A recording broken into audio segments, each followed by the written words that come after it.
మద్దతు తెలుపుతున్నారు. ఎల్లుండి నల్గొండలో జరిగే బీఆర్ఎస్ శంఖారావం సభ కోసము సబ్బండ వర్గాలు ఎదురుచూస్తున్నారు.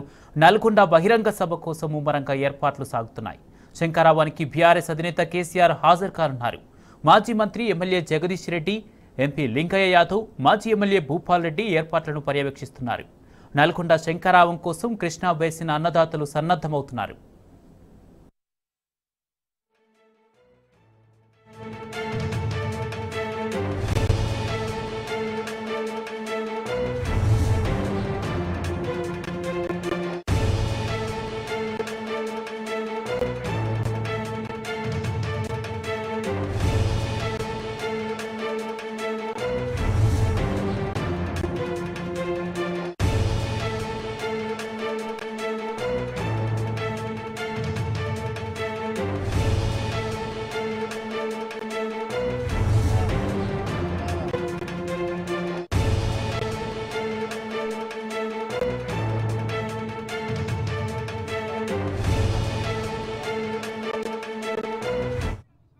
దగ్గర 14 జిల్లాల పరిధిలో జరిగేటువంటి ఈ బహిరంగ సభకు మా ప్రియతమ నాయకులు మాజీ ముఖ్యమంత్రి వర్యులు కేసీఆర్ గారు నల్గొండకు రాబోతున్నారు.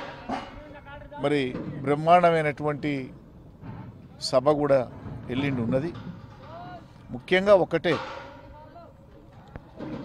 బీఆర్ఎస్ పార్టీ పుట్టిందే తెలంగాణ ప్రయోజనాల కోసం, తెలంగాణ యువకుల కోసం, రైతుల కోసం, మా నీళ్లు, మా నిధులు, మా ఉద్యోగాలు మాకు కావాలని తెలంగాణను సాధించిన పార్టీ, తెచ్చిన నాయకుడు కేసీఆర్.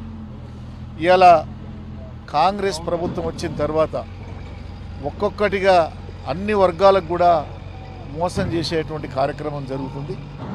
అందులో ముఖ్యంగా ఇవాళ కేఆర్ఎంబి, ఈ యొక్క కృష్ణా కేఆర్ఎంబి అనేటువంటి ఈ దీనికి నాగార్జున సాగరు, శ్రీశైలం 2 డ్యాములను దాని పరిధికి ఒప్పజెప్పి కేంద్రానికి దారాదత్తం చేసేటువంటి దుర్మార్గమైనటువంటి మరి చర్యని ఇలా కాంగ్రెస్ ప్రభుత్వం చేపడుతుంది, రేవంత్ రెడ్డి ప్రభుత్వం. అందుకనే ఇదంతా కూడా ముఖ్యంగా మొదలు మా నల్గొండ జిల్లాకు అన్యాయం జరుగుతుంది.